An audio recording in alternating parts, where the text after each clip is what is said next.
Once again welcome back to KC's classes. KC's ക്ലാസ്സസിന്റെ മറ്റൊരു എപ്പിസോഡിലേക്ക് എല്ലാവർക്കും സ്വാഗതം. This is Kiran CS. Kerala PSC junior accountant category number 363 364 2025. ഈ ഒരു പോസ്റ്റിന്റെ എക്സാമിന് ഇനി 30 ദിവസം മാത്രമാണ് ബാക്കിയുള്ളത്.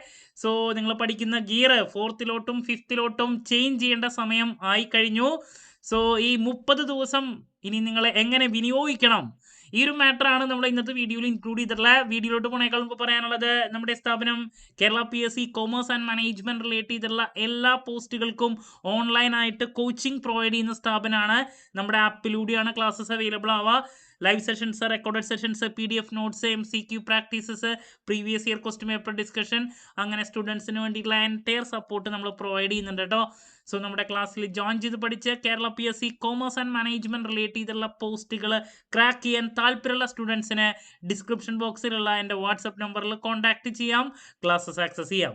ജൂനിയർ അക്കൗണ്ടിൻ്റെ ക്രാഷ് ബാച്ച്, 1 മന്തിനുള്ള ക്രാഷ് ബാച്ച് ഇപ്പോൾ അവൈലബിൾ ആണ്. ഓഫർ പ്രൈസിൽ നിങ്ങൾക്ക് പർച്ചേസ് ചെയ്യാൻ സാധിക്കും. ദെൻ അത് മാത്രമല്ല, നമ്മൾ സ്റ്റേറ്റ് ടാക്സ് ഓഫീസറിൻ്റെ പുതിയ ബാച്ച് ആരംഭിക്കുകയാണ് കേട്ടോ. ഓക്കെ, അപ്പോൾ നമുക്ക് എന്തെങ്കിലും വീഡിയോയിലോട്ട് കിടക്കാം.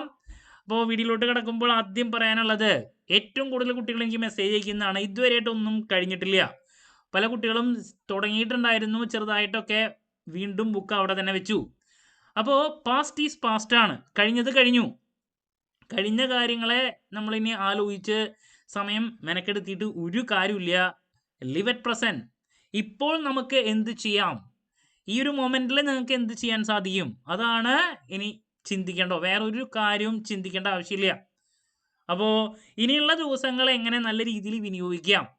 സോ അത് പറയണേക്കാൾ മുമ്പ് ആദ്യം പറയാനുള്ളത്, നമ്മുടെ ഇതിനേക്കാൾ മുമ്പുള്ള സ്മാർട്ട് സ്റ്റഡി വീഡിയോസൊക്കെ കേട്ട് പോർഷൻസൊക്കെ ഒരുവിധം ആയിട്ടുള്ള ഒരുപാട് പേരുണ്ട് എനിക്ക് മെസ്സേജ് അയക്കുന്നവർ.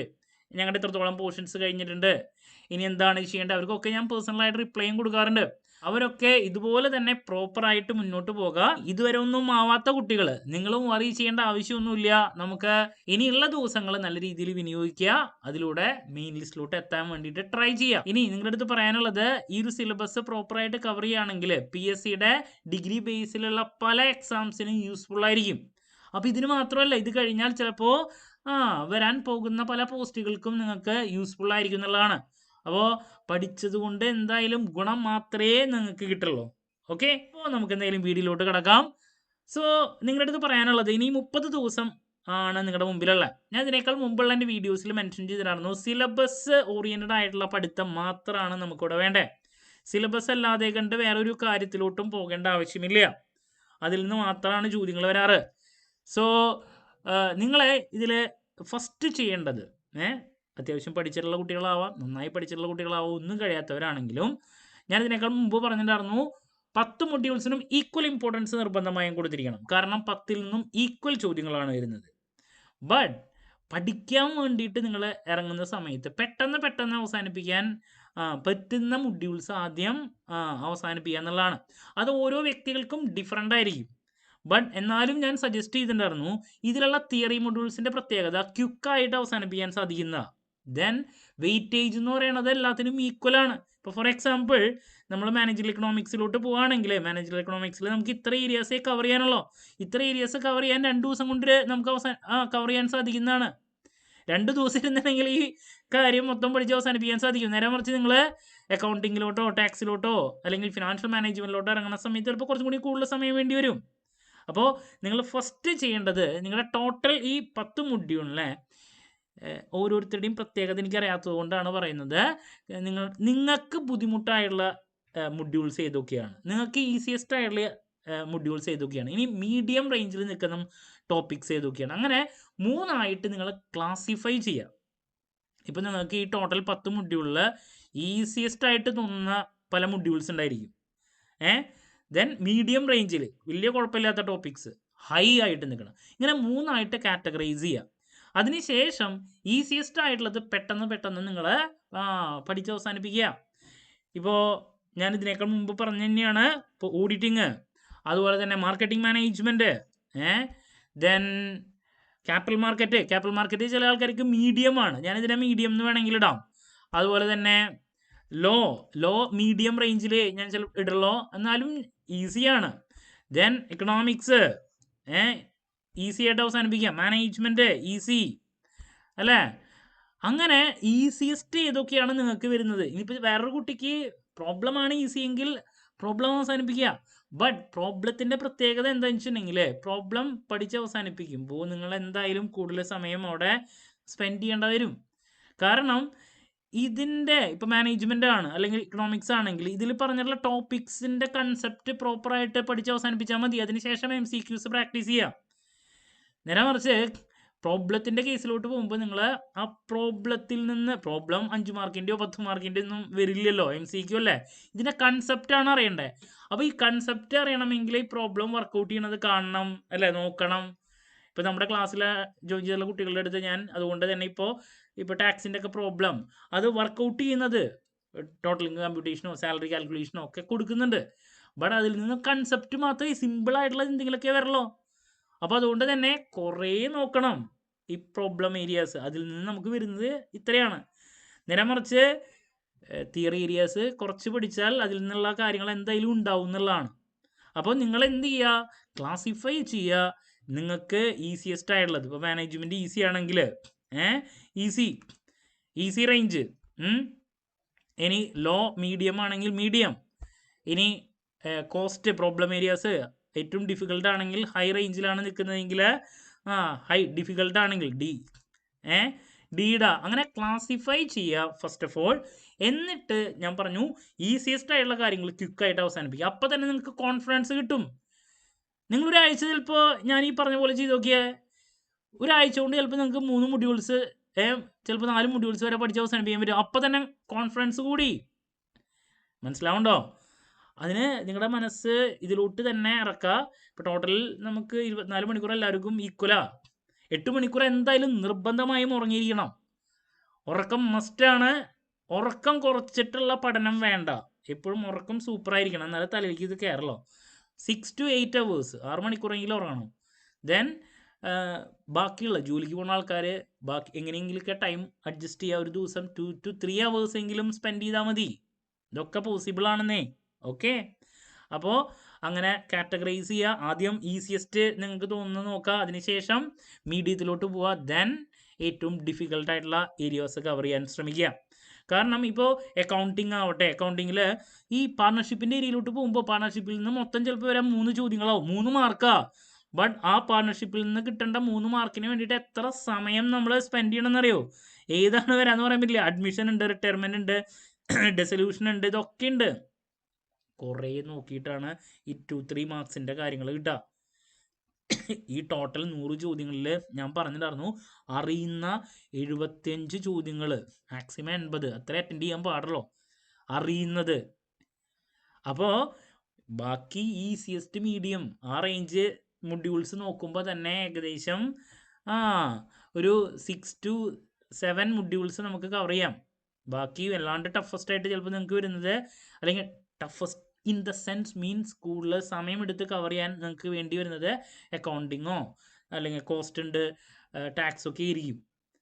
ഓക്കെ, അപ്പോൾ ഈ 6-7 മൊഡ്യൂൾസ് കവർ ചെയ്യുമ്പോൾ തന്നെ നിങ്ങൾ എന്തായി, കോൺഫിഡൻ്റായി എന്നുള്ളതാണ്. അതിനുശേഷം വീണ്ടും സബ് ക്ലാസിഫൈ ചെയ്യുക. ഓരോ മൊഡ്യൂൾ പഠിക്കുന്ന സമയത്ത്, ഡിഫിക്കൽട്ടായിട്ടുള്ള മൊഡ്യൂൾസ് പഠിക്കുന്ന സമയത്ത് അവിടെ വെയിറ്റേജ് ആണ് നോക്കേണ്ടത്. ഇപ്പോൾ അക്കൗണ്ടിങ്ങിൽ ഇപ്പോൾ കൺസെപ്റ്റ്, പ്രിൻസിപ്പിൾസ്, അക്കൗണ്ടിങ് സ്റ്റാൻഡേർഡ്സ്, ഇത് തിയറിയാണ്. കൺസെപ്റ്റ് നന്നായിട്ട് കിട്ടണം. ഈ ഏരിയാസ് പഠിച്ചാൽ ഇതിൽ നിന്ന് തന്നെ ചിലപ്പോൾ 2 മാർക്ക് 3 മാർക്ക് ചോദ്യങ്ങൾ വരും, 2 to 3 ചോദ്യങ്ങൾ. മനസ്സിലാവുണ്ടോ? അങ്ങനെ ഉള്ള തിയറി, കൺസെപ്ച്വൽ ഓറിയൻറ്റഡ് ആയിട്ടുള്ള ടോപ്പിക്സ് പിക്ക് ചെയ്യുക. ദെൻ ഫിനാൻഷ്യൽ സ്റ്റേറ്റ്മെൻറ്റ്സിൻ്റെ കാര്യങ്ങൾ പഠിക്കുമ്പോൾ അവിടെ അഡ്ജസ്റ്റ്മെൻറ്റ്സ്, കൺസെപ്റ്റ്, അതിനാണ് ഇമ്പോർട്ടൻസ് കൊടുക്കേണ്ടത്. അങ്ങനെ പഠിക്കുക. ഓക്കെ, അപ്പോൾ ഡിഫിക്കൽട്ടായിട്ട് വരുന്ന എന്ന് വെച്ചാൽ ടൈം കൂടുതലെടുത്ത് പഠിക്കേണ്ടി വരുന്ന മൊഡ്യൂൾസ് ഞാൻ പറഞ്ഞു ഡിഫിക്കൽട്ട് എന്നിട്ടുള്ളത്, അതിനെ വീണ്ടും സബ് ക്ലാസിഫൈ ചെയ്ത് പഠിക്കാൻ ശ്രമിക്കുക. അതിലുള്ള ഈസിയസ്റ്റ് പോർഷൻ ഫസ്റ്റ് പിക്ക് ചെയ്യുക, പിന്നെ അതിൻ്റെ മുകളിലേക്ക്. എന്തുകൊണ്ടാണ് ഞാൻ ഇങ്ങനെ പഠിക്കാൻ പറയണമെന്ന് വെച്ചിട്ടുണ്ടെങ്കിൽ ലാസ്റ്റ് മൊമെൻ്റ് ആയതുകൊണ്ടാണ്. കുറച്ചും കൂടി ടൈം നേരത്തെ ഉള്ള സമയമാണെങ്കിൽ ഹയസ്റ്റ് ഏറ്റവും ഡിഫിക്കൽട്ടായുള്ള ആദ്യം പിക്ക് ചെയ്ത് പഠിക്കാം, കുഴപ്പമില്ല. ഇപ്പം അങ്ങനെ ട്രൈ ചെയ്യുകയാണെങ്കിൽ നമ്മുടെ കോൺഫിഡൻസ് ബാക്കിലോട്ട് പോകും. ഒന്നും ആയില്ലല്ലോ എന്നുള്ളൊരു തോന്നൽ വരും. അങ്ങനെ ആവാതിരിക്കാൻ വേണ്ടിയിട്ടാണ്. അപ്പോൾ ഇങ്ങനെ കാറ്റഗറൈസ് ചെയ്ത് പഠിക്കുക. ഇനി ഇതിനു വേണ്ടിയുള്ള ഫുൾ സപ്പോർട്ട് നമ്മുടെ ക്ലാസ്സിൽ ജോയിൻ ചെയ്യുന്ന കുട്ടികൾക്ക് ഉണ്ടെന്നുള്ളതാണ്. കാരണം നമ്മൾ ഈസിയസ്റ്റ് ആയിട്ടുള്ള ഈ തിയറി മൊഡ്യൂൾസ് ഒക്കെ ഞാൻ പറഞ്ഞു നിങ്ങൾക്ക് 2 ദിവസം കൊണ്ടൊക്കെ ക്യാപിറ്റൽ മാർക്കറ്റ്, അതുപോലെ തന്നെ ഈ ഓഡിറ്റിങ്, മാർക്കറ്റിംഗ് മാനേജ്മെന്റ് ഇതൊക്കെ അവസാനിപ്പിക്കാൻ പറ്റും. കാരണം ക്ലാസ് ഒക്കെ നമ്മൾ 2-3 സെഷൻ കൊണ്ട് 3-4 സെഷൻ കൊണ്ടാണെങ്കിൽ ഇത് അവസാനിപ്പിച്ചിട്ടുള്ളത്. മനസ്സിലായോ? അപ്പോൾ നമ്മളവിടെ ജോയിൻ ചെയ്യുന്ന കുട്ടികൾക്ക് ക്വിക്കായിട്ട് ഇതൊക്കെ പഠിച്ച് അവസാനിപ്പിക്കാൻ സാധിക്കും. അത് മാത്രമല്ല നമ്മളിപ്പോൾ ഓഫർ പ്രൈസിൽ ക്രാഷ് ബാച്ചിൻ്റെ എന്താണ് ഫീ എന്ന് പറഞ്ഞ ഓഫർ പ്രൈസിലാണ് കൊടുക്കുന്നത്. അപ്പോൾ ഡിസ്ക്രിപ്ഷൻ ബോക്സിലുള്ള എൻ്റെ വാട്സപ്പ് നമ്പറിൽ കോൺടാക്റ്റ് ചെയ്ത് നിങ്ങൾക്ക് ക്ലാസ്സസ് ആക്സസ് ചെയ്യാം. അതുമാത്രമല്ല ഇതുവരെ ഒന്നും കഴിയാത്ത കുട്ടികൾ എന്താണ് പേടിച്ചിരിക്കേണ്ട ആവശ്യമില്ല. വരാൻ പോകുന്ന എക്സാമിനും അതിന് ശേഷമുള്ള പല പോസ്റ്റുകൾക്ക് നിങ്ങൾക്കിത് യൂസ്ഫുൾ ആയിരിക്കും. അപ്പോൾ ഈ ഒരു അപ്രോച്ച് നിങ്ങൾ എന്തായാലും ഫോളോ അപ്പ് ചെയ്യുക. നെക്സ്റ്റ് പറയാനുള്ളൊരു കാര്യം, ഇനിയുള്ള 30 ദിവസം പഠിക്കുന്ന സമയത്ത് 25-ാം തീയതി ആണ് എക്സാം, ഏപ്രിൽ. അപ്പോൾ ആ എക്സാം ടൈം ഐ തിങ്ക് ഉച്ചയ്ക്കാണ് എക്സാം എന്ന് തോന്നുന്നത്. അപ്പോൾ ആ ഒരു ടൈമിൽ ഇനി എല്ലാ ദിവസവും പരമാവധി ആ സമയത്ത് നിങ്ങൾക്ക് പഠിക്കാൻ പറ്റുന്നവരാണെങ്കിൽ പഠിക്കാനിരിക്കുക. കാരണം പല കുട്ടികൾക്കും ഉണ്ടാകുന്ന പ്രശ്നം, ഉച്ചയ്ക്കാണ് എക്സാം എങ്കിൽ എല്ലാ ദിവസവും പഠിക്കുന്ന കുട്ടികളാണെങ്കിലും കാലത്ത് എണീറ്റ് ചിലപ്പോൾ കുറച്ച് നേരം പഠിക്കുന്നുണ്ടാവും, ഉച്ചയ്ക്ക് പിന്നെ വൈകിട്ട്. ഈ ഉച്ചയ്ക്കല്ല, ഉച്ചയ്ക്ക് എന്ന് പറഞ്ഞാൽ മോർണിംഗ് ടൈം, ഉച്ചയ്ക്ക് പഠിച്ചതിന് ശേഷം ഉറങ്ങാനിരിക്കും. വിശ്രമം, ഫുഡ് കഴിച്ചിട്ട് എല്ലാ ദിവസവും ഇങ്ങനെ ചെയ്ത് എക്സാം ടൈം വരെ ചെയ്ത് എക്സാമിൻ്റെ അന്ന് ഈ സെയിം ടൈമിൽ നിങ്ങൾക്ക് ഉറക്കം വരുന്ന അവസ്ഥയാണ്. ഒരു ഉഷാറുണ്ടാവില്ല. പ്രോപ്പറായിട്ട് നിങ്ങൾക്ക് എക്സാമിലോട്ട് ഡെഡിക്കേറ്റ് ചെയ്യാൻ പറ്റാത്തൊരവസ്ഥ ഒരുപാട് കുട്ടികൾ ഫേസ് ചെയ്യുന്ന. കേരള PSCയുടെ എക്സാം മിക്കത് ഉച്ചയ്ക്ക് വരുമ്പോൾ എക്സാമിൻ്റെ പ്രസൻറ്റേഷൻ, എക്സാമിന് പ്രോപ്പറായിട്ട് ഡെഡിക്കേറ്റ് ചെയ്ത് കൊടുക്കാൻ പറ്റാത്തൊരവസ്ഥയിലോട്ട് ഒരുപാട് പേര് പോകാറുണ്ട്. അതിന് ഒരവസരം വരാതിരിക്കാൻ വേണ്ടിയിട്ട് നിങ്ങൾ ഇപ്പോൾ തന്നെ ഒരുങ്ങുക. നമ്മുടെ മനസ്സാണ് എല്ലാതും. ഉച്ചയ്ക്ക് സമയം എന്ന് പറയണത് പഠിക്കാനുള്ള സമയമാണെന്നുള്ളത് പെട്ടെന്ന് നമുക്ക് ഒരുക്കാൻ പറ്റില്ല. നിങ്ങൾ ഷെഡ്യൂൾ ചെയ്യുക. അത് പെട്ടെന്ന് ചിലപ്പോൾ പറ്റണമെന്നില്ല. ഒരു അരമണിക്കൂർ ഇരിക്കുക.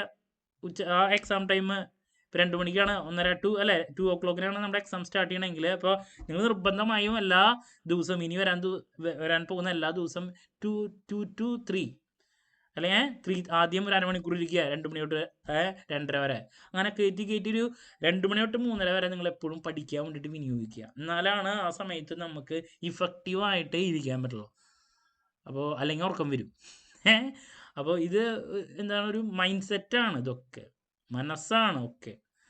അപ്പോൾ അത് നമ്മുടെ കയ്യിൽ നിന്ന് പോകാൻ പാടില്ല. അതിന് വേണ്ടിയിട്ടാണ് ഇങ്ങനെ പറയുന്നത്. അപ്പോൾ ഞാൻ വീഡിയോ സ്റ്റാർട്ട് ചെയ്തപ്പോൾ പറഞ്ഞ പോലെ തന്നെ ഗിയർ ചേഞ്ച് ചെയ്യുക, 4 to 5 മാറ്റുക, എല്ലാതും ക്വിക്കായിട്ട് ചെയ്യുക. ഇനി എന്ത് സംശയങ്ങളുണ്ടെങ്കിലും കമൻറ്റ് ചെയ്യുക. അതിനുള്ള മറുപടി ഞാൻ വീഡിയോസിലൂടെ നൽകുന്നതായിരിക്കും.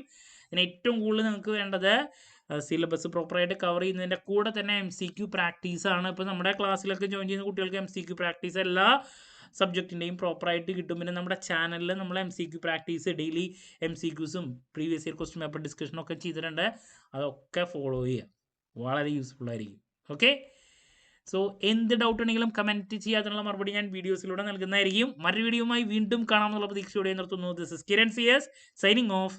Have a nice day. Thank U.